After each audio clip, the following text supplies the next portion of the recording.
Eco गुण वृद्धि। इकः षष्ठी का एक वचन है, गुण वृद्धि प्रथमा का द्विवचन है। यहाँ पर आप अर्थ काशिका के हिसाब से पढ़ेंगे। परिभाषेयम स्थानीय नियमार्था, ये परिभाषा सूत्र है।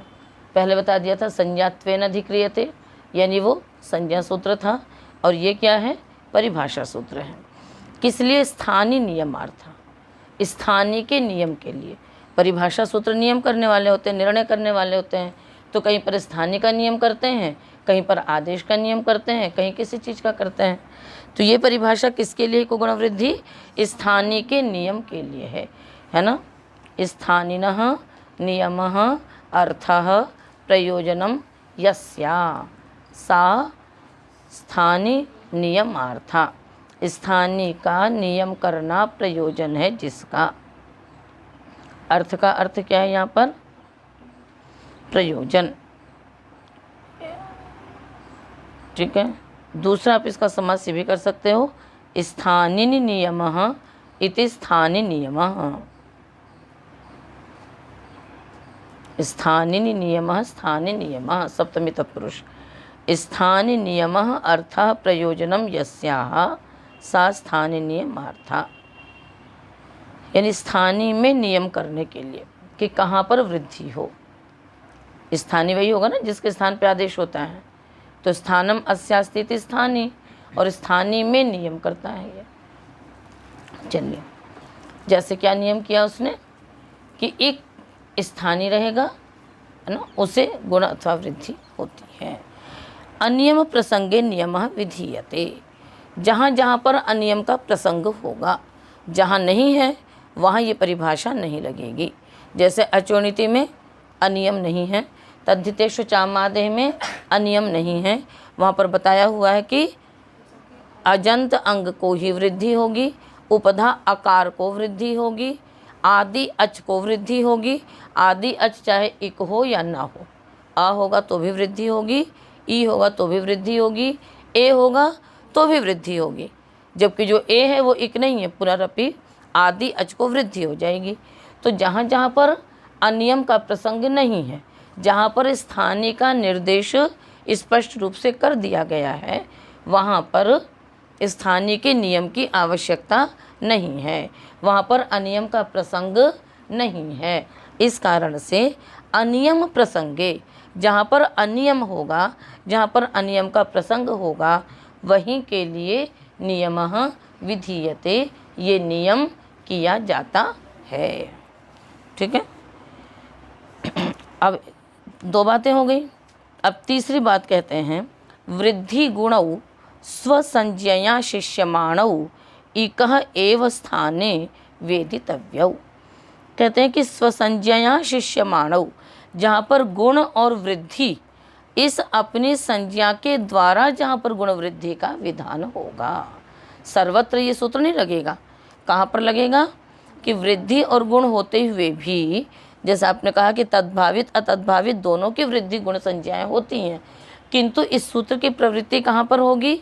जहाँ पर गुण होता है, वृद्धि होती है, ऐसा अपनी संज्ञा के द्वारा गुण और वृद्धि का जहाँ पर उपदेश किया गया होगा, विधान किया गया होगा, वहीं पर इकः एव स्थाने वेदितव्यौ, वहीं पर इक के स्थान पे ही गुण और वृद्धि होते हैं, ऐसा जानना चाहिए। जो आपको अर्थ बताते हैं ना, गुणः स्यात् वृद्धि स्यात् इति गुण वृद्धि शब्दाभ्याम यत्र गुण वृद्धि विधीयेते, वही उसी पूरे बात को इस प्रकार से कह दिया गया कि स्वसंज्ञया शिष्यमाणौ, अपनी संज्ञा के द्वारा यदि वो उपदिष्ट किए गए हैं तो एक के स्थान पे होते हैं, अन्यथा नहीं। कहाँ नहीं होते हो आपको भी बताया जाएगा। वक्ष्यति से कह करके वो उदाहरण बताते हैं। वक्ष्यति सार्वधातुक अर्धधातुकयोः अंगस्य गुणः इति। सूत्र ने कह दिया कि सार्वधातुक अर्धधातुक परे रहते अंग को गुण होता है। अब अंग तो बहुत बड़ा है, तो वहाँ पर अनियम का प्रसंग हो गया, एक बात। दूसरा, गुणः भवति स्वसंज्ञया शिष्यमान भी हो गया, तो वहाँ पर इकः पद उपस्थित होगा, है ना। स इकः एव स्थाने वेदितव्यः, वो इक के स्थान पे ही होगा। तो तरति नयति भवति, त्रि शप्तिप, त्रि को गुण किया, री के स्थान पे गुण हो गया तरति, नयति ई को हो गया, भवति ऊ को हो गया, तो री ई ऊ सबके स्थान पे हो गया। वृद्धि खल्वपि, है ना, वृद्धि, ये तो गुण के उदाहरण थे।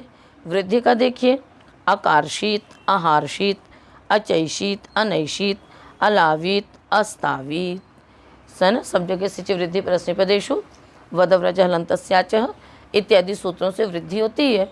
तो वहाँ पर बस अंग को वृद्धि होती है कहा गया था।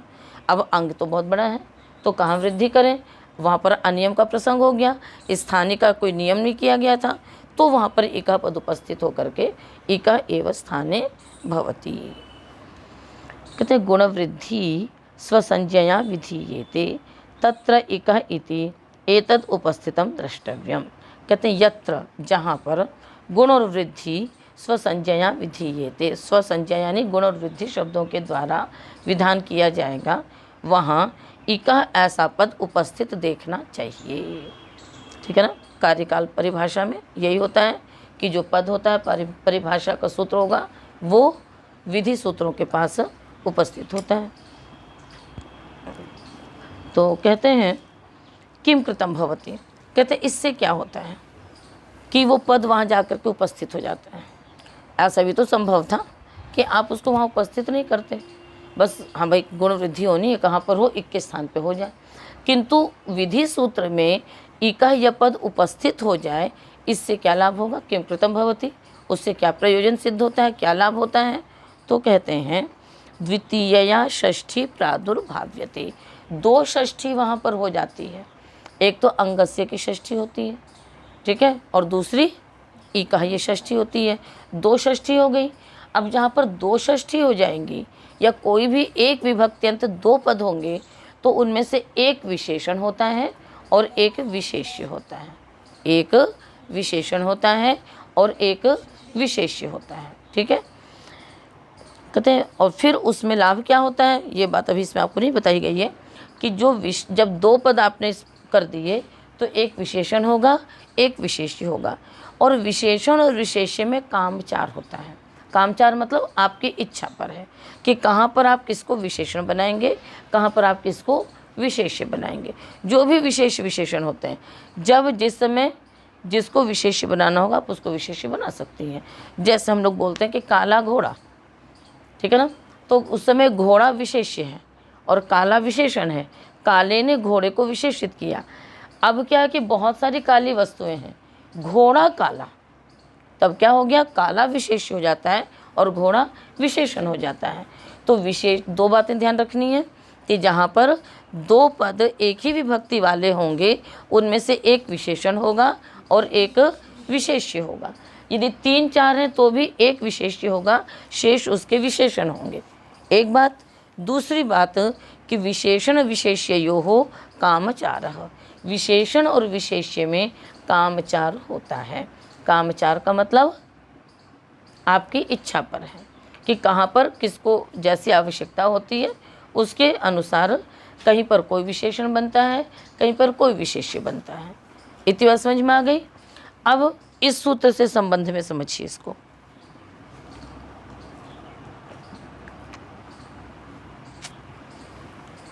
क्या समझना है, देखिए आपके दो षष्ठी है, एक तो अंगस्य और एक इका है, सर्वत्र यही होगा ना, चाहे सिच वृद्धि लीजिए, चाहे मिदर गुणा लीजिए, चाहे सार्वधातु कार्धातु को लीजिए, सर्वत्र अंगस्य का अधिकार है। तो दो षष्ठी कौन कौन सी है, इका और अंगस्य। अब हम इसमें क्या करेंगे कि कहीं पर हम अंगस्य को विशेष बना देंगे और इका को विशेषण बना देंगे, और कहीं पर इका को विशेष बना देंगे और अंगस्य को विशेषण बना देंगे। ये दोनों बातें होंगी। यहाँ तक बात समझ में आ गई। अब कहाँ पर कौन विशेष्य बनेगा, कहाँ पर कौन विशेषण बनेगा, ये काशिकाकार बता रहे हैं। तो कहते हैं द्वितीया षष्ठी प्रादुर्भाव्यते, दो षष्ठी हो जाती है, और दो षष्ठी होने से आपको हमने बताया कि विशेषण विशेष्य बन जाएंगे।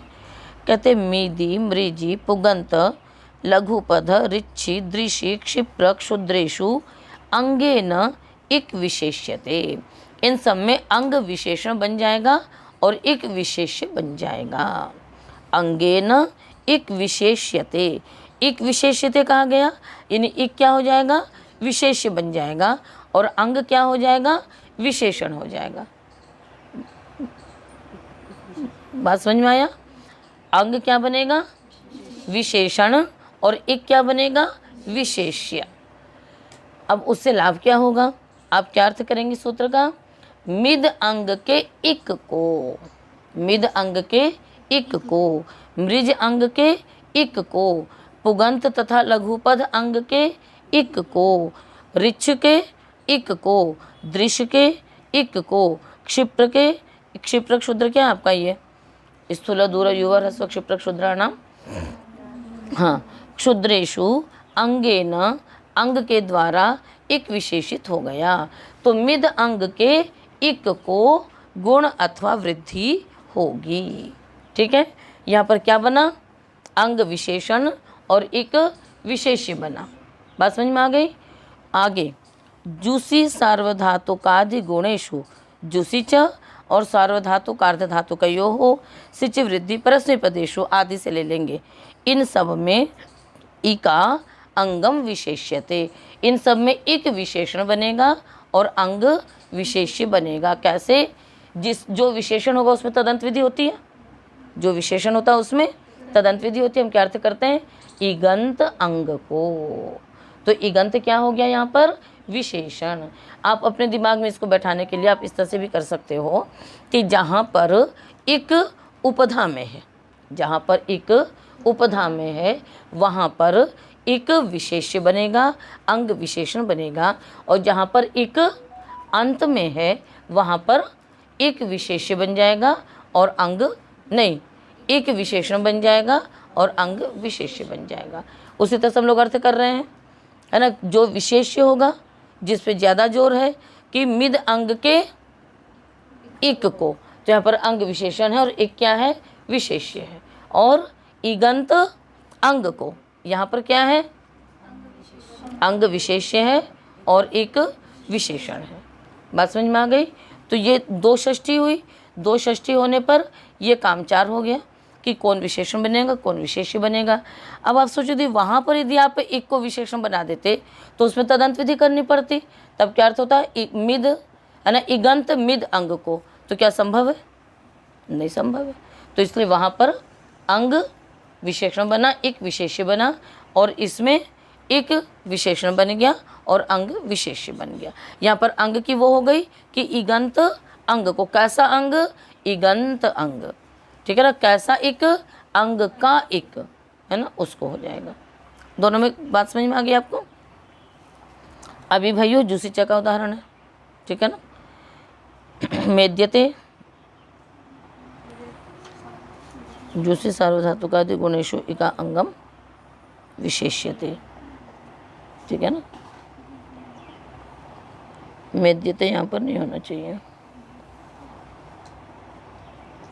अच्छा नहीं, हाँ मेद्यते यहाँ पर नहीं होना चाहिए, मेद्यते ऊपर ही रहेगा। अच्छा, मिधि मृजी के लिए मेद्यते दिया है और जुसी सार्वधातुकादि गुणेषु के लिए अभिभयु दिया है, क्योंकि ऊपर उदाहरण तो दिए नहीं थे, तो एक उदाहरण ऊपर के लिए और एक उदाहरण नीचे वाले के लिए। बात समझ में आ गई? आ गया। तो ये तो सूत्रार्थ हुआ आपका और उदाहरण हो गया, ठीक है। कि पहले तो हो गया कि ये परिभाषा स्थानीय के नियम के लिए है, जहाँ अनियम का प्रसंग होगा वहाँ पर ये परिभाषा लगेगी। दूसरा कह दिया कि स्वसंज्ञया शिष्य मानव एक स्थानीय वेदितव्य, जब अपनी संज्ञा से शिष्ट होंगे तभी वो एक के स्थान पे होंगे, इतनी बात हो गई है। और फिर उसके बाद कह दिया कि एक ही पद उपस्थित होगा, उससे दो षष्ठ्यंत पद हो जाएंगे तो वो विशेष विशेषण बनेंगे, उसमें कामचार होगा। तो मिधि मृजी में अंग विशेषण एक विशेष्य, नीचे वाले में एक विशेषण और अंग विशेष्य होगा। कहते हैं इका इति किम, सूत्र में इका पद ऊपर। अब ये प्रत्युदाहरण है, जहाँ भी ये प्रश्न किया जाएगा इका इति किम, बता इस पद को आपने क्यों रखा।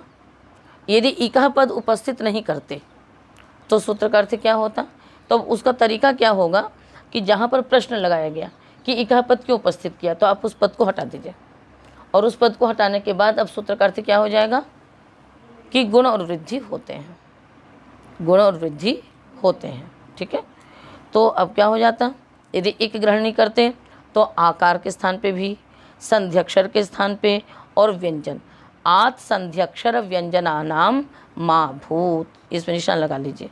इकैति किम आत संध्यक्षर व्यंजनानाम मा भूत। यदि इका ग्रहण नहीं करते तो सूत्र का अर्थ बस इतना ही रहता कि भाई अंग को गुण और वृद्धि होते हैं।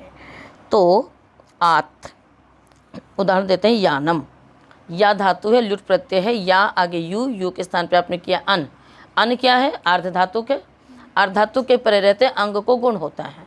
तब जो या है उसको क्या हो जाएगा, गुण, यनम बनने लगेगा। इका पद आपने नहीं रखा, बस आपने कहा कि अंग को गुण होगा। अब अंग में यदि गुण नहीं है, वृद्धि है, तो भी आपको उसको क्या करना पड़ेगा, गुण करना होगा। आकार के स्थान पे गुण की प्राप्ति होने लग जाती। तो इसलिए कहा कि नहीं, इका पद उपस्थित हो गया कि गुण कहाँ पर होगा, इक के स्थान पे ही होगा। अब जो या है वो क्या है, इक नहीं है वहाँ पर, इसलिए वहाँ पर गुण नहीं होगा। तो क्या रह जाएगा, यानम, ऐसा ही रह जाएगा। बात समझ में आई। आगे ग्लायति, ग्लई, आगे ग्लई शब्द, ग्लई अति, शप है, शप के परे रहते सार्वधातु कार्धातु का यो, अंग को गुण होता है। आई है, आई को क्या गुण हो जाता, आई को क्या गुण होता, ई नहीं, आई का मिलता जुलता गुण क्या होगा, ए, आई का मिलता जुलता गुण क्या होगा, ए, ए ओ तीन है ना गुण।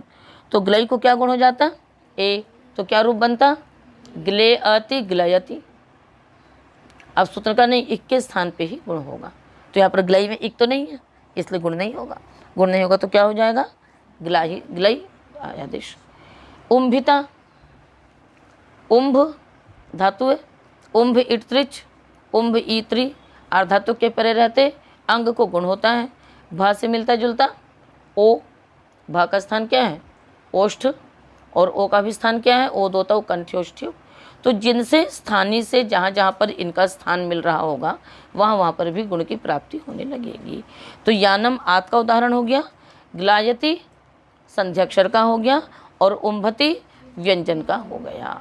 अब भा को यदि गुण होता तो भा को उ गुण होता, ओ होता, फिर क्या बनता, उमो, और उसके बाद अति उमवती, इस प्रकार का रूप बनता। समझ में आ गई बात। तो यदि एक ग्रहण नहीं करते तो सूत्र का अर्थ होता केवल अंग को गुण होता है, और अंग में चाहे वो आकार आता, चाहे संध्यक्षर आता, चाहे व्यंजन आता, सबको क्या हो जाता, गुण हो जाता। तो आज संध्यक्षर व्यंजनानाम मा भूत, ठीक है, यानम, ग्लायति और उम्भिता। ये प्रतिउदाहरण आप लोगों को याद होनी चाहिए, आप उसको बार बार दोहराएंगे तो याद हो जाएगा। कहते हैं अच्छा ये बताइए कि आपने ये क्यों कहा, ये जो दो बार आपने गुण क्यों किया, गुण वृद्धि ग्रहण किया। एक तो ऊपर से वृद्धि और गुण आ ही रहे थे, उसी से कार्य हो जाता, फिर इको गुण वृद्धि में गुण वृद्धि ग्रहण की क्या आवश्यकता थी। तो कहते हैं पुनर्गुण वृद्धि ग्रहणम स्वसंज्ञया विधाने नियमार्थम। स्वसंज्ञया विधाने यानी अपनी संज्ञा के द्वारा, यानी गुण जो कहा था कि स्वसंज्ञया शिष्य मानव, उसी के लिए यहाँ पर गुण वृद्धि ग्रहण दोबारा किया गया है कि गुण वृद्धि जब अपनी संज्ञा के द्वारा उपदिष्ट हो रहे होंगे तभी वो इक के स्थान पे होंगे। कहते हैं इसके लिए आपको कहाँ पर आवश्यकता पड़ेगी, जहाँ पर भी देखो वहाँ तो यही ना कहते हैं कि भाई गुणा भवति वृद्धि भवति, फिर उतने के लिए आपको दोबारा गुण वृद्धि ग्रहण क्यों करना पड़ता है। तो बताते हैं यह माभूत द्यहु पंथा सह, दिवा उत सूत्र लगाते हो, औ की क्या होती है, वृद्धि संज्ञा, तद्भावित अतद्भावित सभी की वृद्धि संज्ञा है, तो औ वर्ण भी क्या है, वृद्धि संज्ञक है।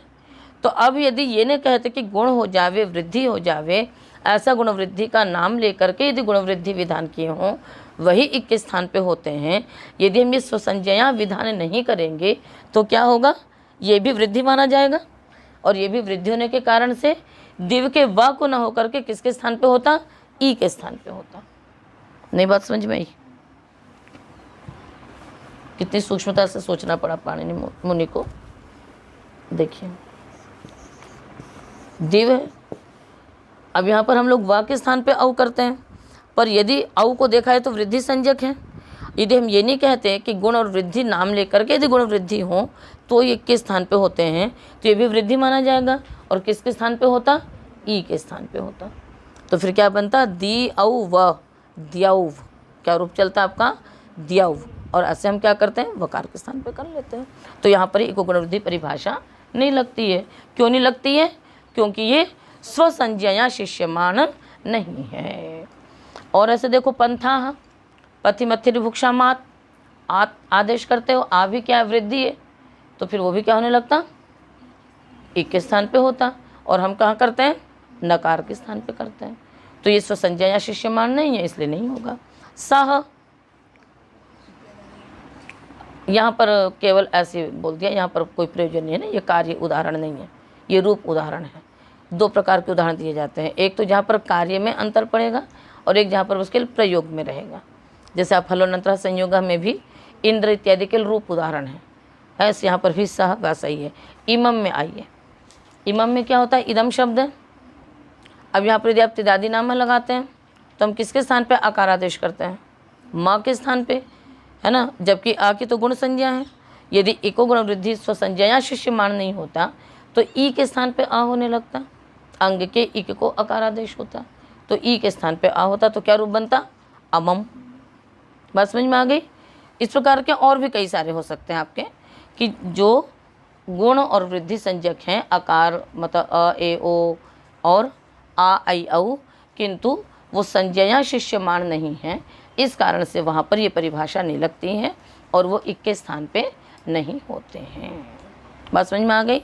तो इको गुण वृद्धि सूत्र था जिसने 2-3 बातें कह दी कि अनियम प्रसंगे नियमो विधीयते, स्वसंज्ञा शिष्य मानव इकः एव स्थाने वेदितव्यौ, और फिर इकः पद उपस्थित होता है, कहीं पर अंग विशेषण बनता है, कहीं पर एक विशेषण बनता है, वो आपको बता दिया गया। आपको पंक्ति याद रहनी चाहिए, मिधि मृजी पुगंत लघु पधर्ची, है ना, दृश्य क्षिप्रक शुद्रेशु अंगेन इक विशेष्यते, जुसी सार्वधातुक आदि गुणेशु इका अंगम विशेष्यते। ठीक है। पुनः इक इति किम, आप संध्यक्षर व्यंजनानाम माभूत यानम ग्लायति उम्भिता। ठीक है ना। पुनर्गुण वृद्धि ग्रहणम स्वसंज्ञया विधाने नियमार्थम यह माभूत देहु पंथा सह इमम इति। आई बात समझ में। चलें अगले, न धातु लोप आर्ध धातु के। अब इसमें पदच्छेद विभक्ति नहीं चलेगी। आप लोग देखकर क्या है वो सूत्र,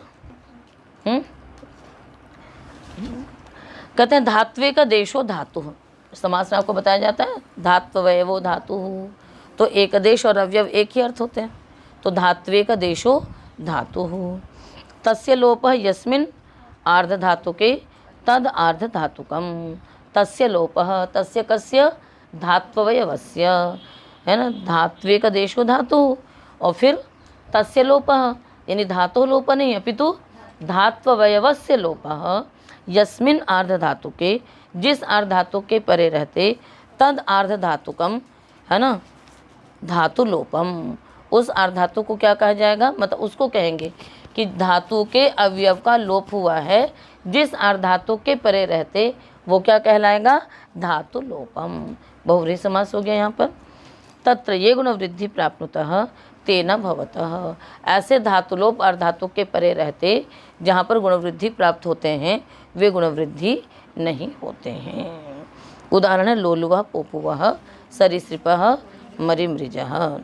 बताते हैं लोलुयादिभ्यः यङन्तेभ्यः पचाद्यचि विहिते यंगोचि च इति यंगो लुकी कृते तमेव अचम आश्रित्य ये गुण वृद्धि प्राप्ति तयोः प्रतिषेधः। इतने में आपकी पूरी सिद्धि हो गई।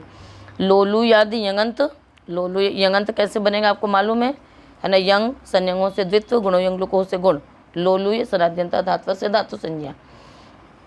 अब उससे हमने पचाद्यच किया, फिर पचाद्यचि विहित यंगोचिच इति यंग लुकी कृते, यंगोचिच से यंग का लुक हो गया, यंगंत धातु थी तो धातु के अवयव का लुक हुआ।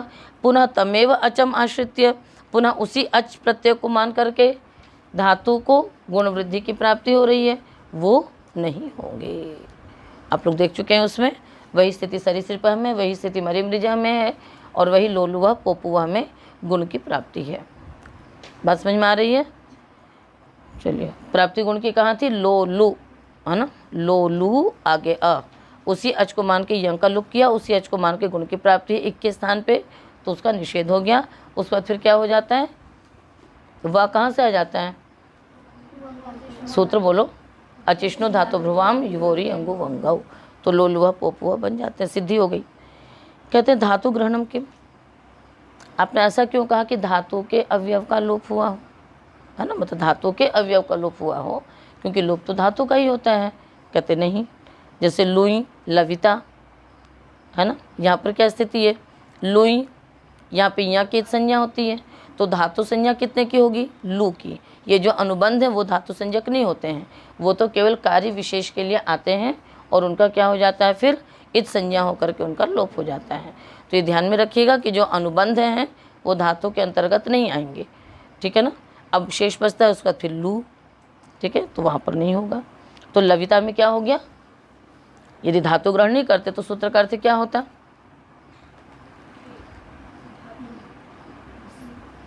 धातु ग्रहण नहीं करते तो धातु के अवयव का लोप हुआ, ये अर्थ नहीं होता, ठीक है ना, बस अर्थ यही हो जाता। धातु ग्रहण नहीं करते तो वो विशेष विशेषण भी नहीं बनता कि जिस अर्धातु को मान के धातु के अवयव का लोप हुआ हो उसी अर्धातु को मान के। सूत्र का अर्थ कितना होता, केवल कि लोप होने पर, क्या अर्थ हो जाता सूत्र का, लोप होने पर अर्धधातु को मान के जो गुणवृद्धि प्राप्त होते हैं वे नहीं होते हैं, यही अर्थ रहता ना।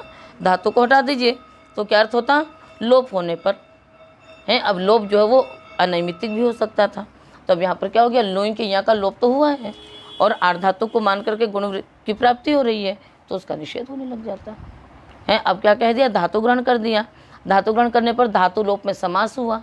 क्या समास हुआ कि जिस अर्धातु को मानकर धातु के अवयव का लोप हुआ हो उसी अर्धातु को मान करके यदि गुणवृद्धि प्राप्त होंगे तो नहीं होंगे। तो जब तक धातु पद नहीं होगा, दो पद होंगे तभी ना समास होगा।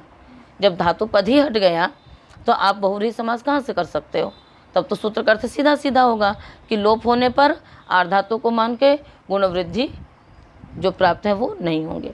जब हम धातु ग्रहण करते हैं तब समास हो सकता है, तभी तो समास होगा। तभी आप ये अर्थ कर सकते हो कि जिस अर्धातु को मान करके धातु के अवयव का लोप हुआ हो उसी अर्धातु को मान करके यदि गुणवृद्धि प्राप्त हो रहे हों तो नहीं होते हैं। बात समझ में आई, क्या समझे कि धातु ग्रहण नहीं करेंगे तो दो पद नहीं रहेगा, दो पद नहीं रहेगा तो बहुव्रीहि समास भी नहीं होगा। अब केवल अर्थ कितना हो जाएगा कि लोप होने पर अर्धातु को मान करके गुणवृद्धि नहीं होंगे, तो इसलिए दोष ही है। आगे देखिए, रेड असी, है ना, रेड असी में क्या है, ऋष इंसायम धातु है ना, और उसके बाद फिर क्या हो जाएगा, अन्यभ्योपि दृश्यन्ते से यहाँ पर हमने विच प्रत्यय किया, ऋष धातु से क्या किया हमने, विच किया, ठीक है, क्या किया हमने, विच किया। और विच करने के पश्चात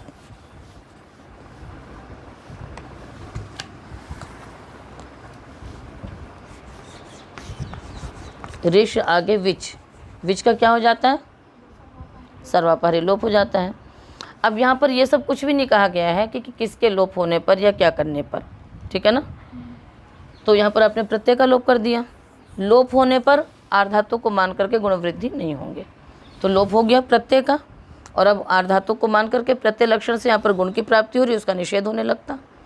अब धातु ग्रहण करने पर क्या हो गया, समास हो गया कि जिस अर्ध, है ना, यस्मिन अर्ध धातु के निमित्ते धातु अवयवस्य लोपो भवति। यहाँ पर क्या समास किया था, धातु लोप यस्मिन तदिदम धातु लोपम, धातु के अवयव का लोप हुआ है जिसके परे रहते वो धातु लोप कहलाएगा। तो इस प्रकार से देखा जाए तो ये नहीं घटेगा। अब आपने धातु ग्रहण कर दिया, धातु ग्रहण करने से समास हुआ, समास करने से क्या हो गया, धातु लोप यस्मिन, धातु के अवयव का लोप हुआ है जिसके परे रहते उस अर्धातु को मान करके यदि गुण की प्राप्ति हो रही होगी। तो यहाँ पर क्या है, धातु का तो लोप ही नहीं हुआ, धातु के अवयव का बस लोप हुआ था, चाहे अनुबंध का लोप हो रहा था, चाहे प्रत्यय का लोप हो रहा था, किसी का भी लोप हो रहा था, तो गुण का निषेध हो रहा था। धातु ग्रहण करने पर तो ये बात आएगी कि धातु के अवयव का लोप होना चाहिए, यहाँ पर तो धातु के अवयव का लोप ही नहीं हुआ है, इसलिए यहाँ पर सूत्र लग नहीं लगेगा, बात खत्म। तो ये प्रत्यय लोप हो गया, ये क्या हो गया आपका, प्रत्यय लोप हो गया, ठीक है। आगे क्या है, ये परनम नवे जो है ना, ये आपका कोई उदाहरण नहीं है, वो रेडसी परनम न ये है, ये उसी का ही प्रयोग है। बताइए, एक वाक्य, बीच में विराम नहीं होना चाहिए था। रेडसी पर्णम न ये है, यहाँ तक हो गया। कहते हैं ऋषेर हिंसार्थस्य विच प्रत्यय लोपे उदाहरणम रेड इति। ऋष धातु से विच प्रत्यय करके प्रत्यय के लोप होने पर ये उदाहरण बनता है रेड। बात समझ में आ रही है ना, कि धातु ग्रहण करेंगे तभी समास होगा, तभी ये वाला अर्थ निकलेगा कि धातु के अवयव का लोप हुआ हो, आर्ध धातु के परे रहते, यहाँ पर ये अर्थ नहीं घटता। कहते हैं अच्छा, अर्ध धातु के थी क्यों, अर्ध धातु के ग्रहण क्यों किया? ठीक है, क्या कह रहे हैं ये कि आपने अर्ध धातु के ग्रहण क्यों किया? अर्ध धातु ग्रहण करने की आवश्यकता नहीं थी। ठीक है,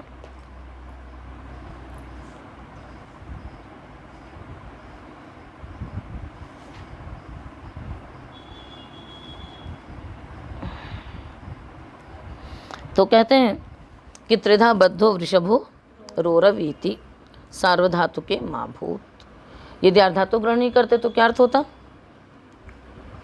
कि धातु के अवयव का लोप होने पर इक के स्थान पे जो भी गुणवृद्धि प्राप्त है वो नहीं होंगे।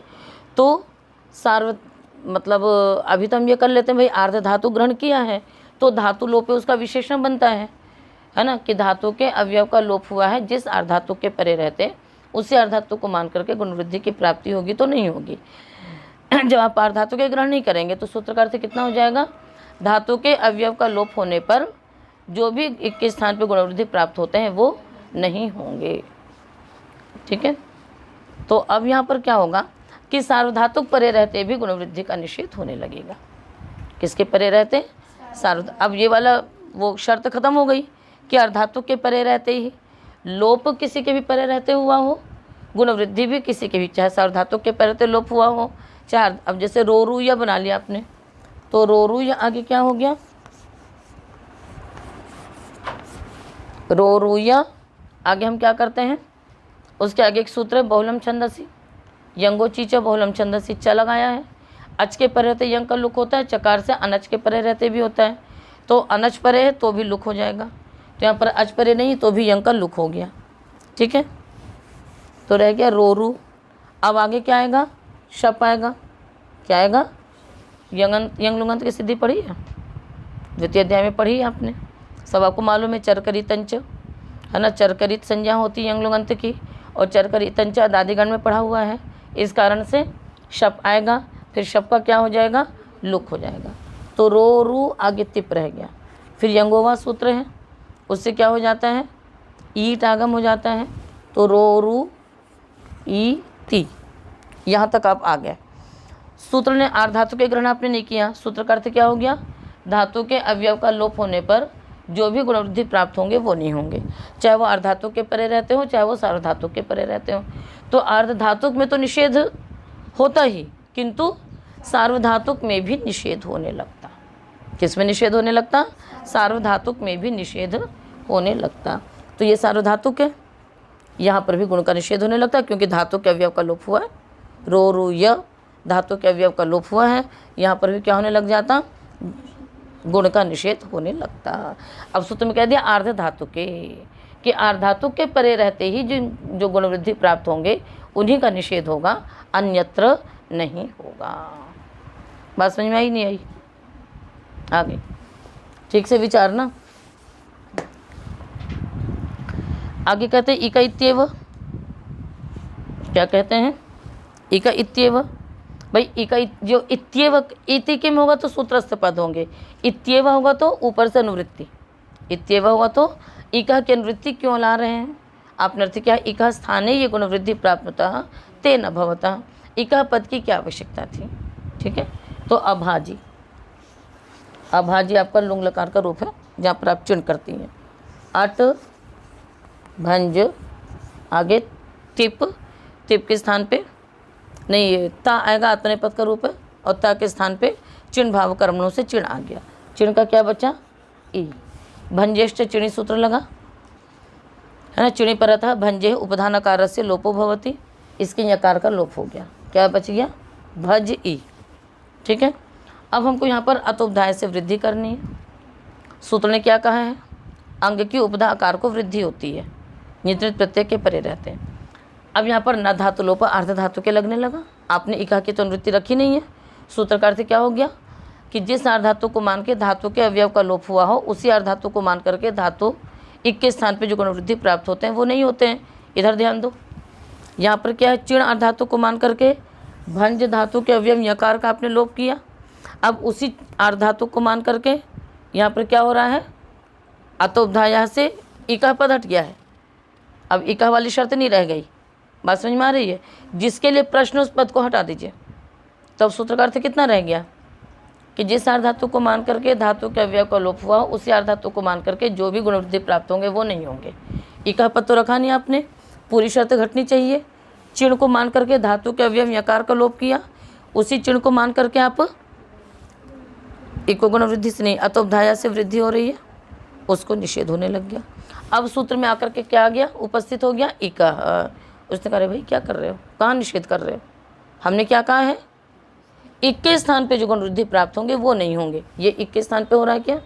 नहीं हो रहा है, इसलिए यहाँ पर वृद्धि हो जाएगी और क्या बन जाएगा, अभाजी। बस समझ में आ गई? तब काशिका में तो यही चीज़ होती है कि उस पद को क्यों रखा, उसकी अनुवृत्ति क्यों लाए। यदि उसकी अनुवृत्ति नहीं लाएंगे तो क्या हानि है। इसीलिए आपको बार बार कहते हैं कि सूत्र के पूरे अर्थ को बोला करिए, कोई भी पद मत छोड़िए, ठीक है ना। आगे चलें, राग में देख लो वही चीज़ है।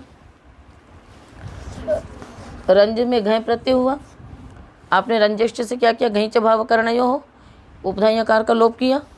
यहाँ पर भी वही स्थिति घट जाएगी। जिस घय को मान करके आपने लोप किया, उसी को मान करके वृद्धि की प्राप्ति हो रही है। यदि इका पद नहीं होता तो यहाँ भी निषेध हो जाता। कहा कि नहीं, इक के स्थान पर यदि प्राप्ति हो रहेगी तभी निषेध होगा, अन्यथा नहीं होगा। तो यहाँ पर निषेध नहीं हुआ, तो अभाजी राग। और कोई है? नहीं। अब कहते हैं कि आपने बहुव्रीहि समास क्यों किया। आप षष्ठी तत्पुरुष भी तो कर सकते थे, है ना, कि धातु अवयव धातु, धातु लोप धातु लोप, धातु के अवयव का लोप होने पर आपने बहुव्रीहि समास क्यों किया कि बहुव्रीहि समास करने पर क्या हो गया, वो अन्य पदार्थ का विशेषण बना, है ना। तो अर्थ क्या हुआ कि धातु के अवयव का लोप हुआ है, जिस अर्ध धातु के परे रहते उसी अर्ध धातु के परे गुणवृद्धि प्राप्त होना चाहिए। ये बहुव्रीहि समास करने की आवश्यकता क्या थी, इतना अर्थ कर देते, धातु के अवयव का लोप होने पर, है ना, अर्ध धातु के परे रहते गुणवृद्धि नहीं होते हैं। बहुव्रीहि समास श्रेणम किम, आपने बहुव्रीहि समास क्यों किया। तो ये जो समास करते हैं ना, उस पर भी प्रयोजन रहता है कि कहीं पर हम बहुव्रीहि करते हैं, कहीं पर हम तत्पुरुष करते हैं, कहीं पर हम उधर कर देते हैं जैसे एकाच इत्यादि में, कहीं पर कर्मधारय कर देते हैं, कहीं पर बहुव्रीहि कर देते हैं। तो हर समास का कोई ना कोई प्रयोजन है। तो आपने बहुव्रीहि समास क्यों किया। अब उदाहरण देते हैं, क्नोपयति वृद्धम। क्नोपयति देखो, क्नोई धातु है, क्या धातु, क्नोई धातु है। क्नोई का बसता है या, ई की संज्ञा कर देते हैं हम लोग। आगे आता है निच, आगे क्या आता है, निच, निच। फिर उसके बाद क्या हो जाता है इसमें, अर्ते रिव ली री क्नोई क्षमायातम पुगणव, उससे पुक आगम हो जाता है। क्नोई प ई क्या हो जाता है, क्नोई प ई। फिर लोपो व्योर वाली से हम क्या कर देते हैं, यकार का लोप कर देते हैं। यहाँ तक सिद्धि समझ में आ गई आपको, कहाँ तक, ठीक है। यकार का आपने लोप कर दिया, क्या बच गया, क्नूपी, क्नूपी बन गया। अब इसके बाद आप देखिए शब्द आता है, ठीक है। यहाँ पर हमें क्या करना है, गुण करना है, ठीक है ना। अच्छा, अभी नोप आगे नीच का भी ई है, इस नीच के परे रहते हमको यहाँ पर पुगंत लघु पद से गुण करना है, ठीक है। सूत्र का अर्थ क्या है, सार्वधातुक अर्धातुक परे रहते पुगंत अंग तथा लघुपद अंग की उपधा इक को गुण होता है। तो ये भी पुगंत अंग है, हमको गुण करना है। तत्काल ना धातु लोपार धातु क्या आ गया। आपने बहुव्रीहि समास नहीं किया, आपने कौन सा समास किया, तत्पुरुष समास किया। तत्पुरुष समास में क्या अर्थ होगा, धातु के अवयव का लोप होने पर अर्धातुक को मान करके जो गुणवृद्धि प्राप्त होते हैं वो नहीं होते। वो वाला अर्थ खत्म हो गया, कौन वाला, हाँ, यस्मिन, है ना, जो अन्य पदार्थ विशेषित हो रहा था वो अर्थ खत्म। अब सूत्र का अर्थ कितना रह गया, धातु के अवयव का लोप हुआ हो किसी को भी मान करके निषेध हो जाएगा, अर्धातु के परे रहते। अब यहाँ पर देखो क्नूई था, क्नूई धातु थी, धातु के अवयव का लोप हुआ था, ठीक है ना, किस अवयव का लोप हुआ था, या का, और नीच अर्धातु को मान करके गुण की प्राप्ति हो रही है तो निषेध हो जाता। तो तुरंत कहा कि अरे बहुव्रीहि समास करो। बहुव्रीहि समास करने से क्या होगा, जिसको मान करके लोप किया हो उसी को मान करके यदि प्राप्ति हो रही हो तो निषेध करना। अब यहाँ पर आपने यकार का लोप किसको मान के किया था, निज को मान के किया था क्या, नहीं, किसको मान के किया था, प को मान करके, और गुण किससे मान के हो रहा है, निज को, वो वाली चीज़ खत्म। जिसको मान करके धातु के अवयव का लोप हुआ हो उसी को मान के यदि गुण वृद्धि की प्राप्ति हो रही हो तो निषेध होगा। यहाँ पर स्थिति वो वाली नहीं है, यहाँ पर किसको मान करके लोप किया है, प को, गुण किसको मान के हो रहा है, निज को, बात खत्म। ठीक है, इसलिए बहुव्रीहि समास किया गया कि ताकि हम यहाँ पर अन्य पदार्थ को विशेषित कर सकें।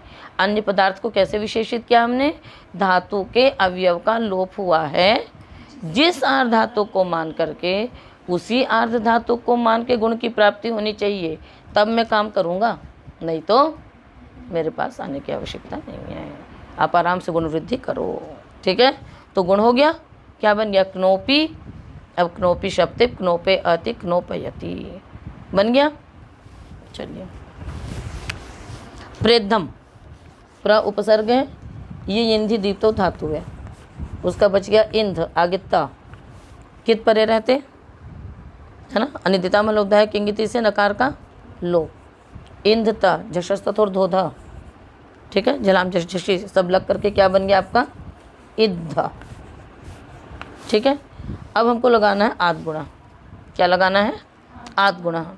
अवर्ण से उत्तर अच के पहले पूर्व पर के स्थान पे गुणे का आदेश होता है।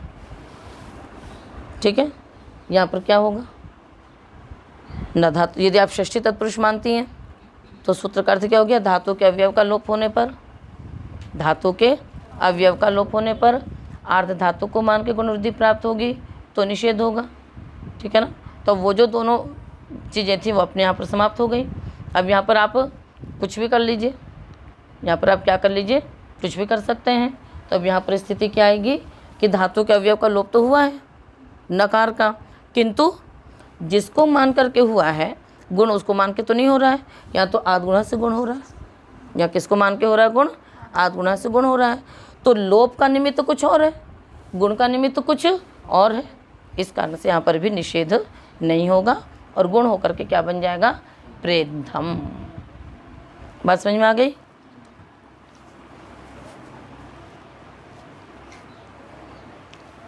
तो ये न धातु लोप अर्ध धातु के सूत्र हुआ। बात समझ में आ गई पूरी, है ना। शुरू में यहाँ पर बता दिया, धात्वे का देशो धातु हो तस्य लोप यस्मिन अर्ध धातु के, समास उसी के अंतर्गत समाहित कर दिया है कि उसका लोप हुआ जिस अर्ध धातु के परे रहते, है ना, तद अर्ध धातुकम, है ना, और फिर तत्र ये गुणवृद्धि प्राप्त होता, उसके परे रहते जो गुणवृद्धि प्राप्त होंगे वो नहीं होंगे। लोलवा पोपुआ सरीसृपः मरिमृजा, फिर उसी के आगे सिद्धि कर दी। फिर धातु ग्रहणम किम बता दिया आपको, तो अनुबंध और प्रत्यय के लोप होने पर नहीं होगा, वो धातु के अवयव नहीं है।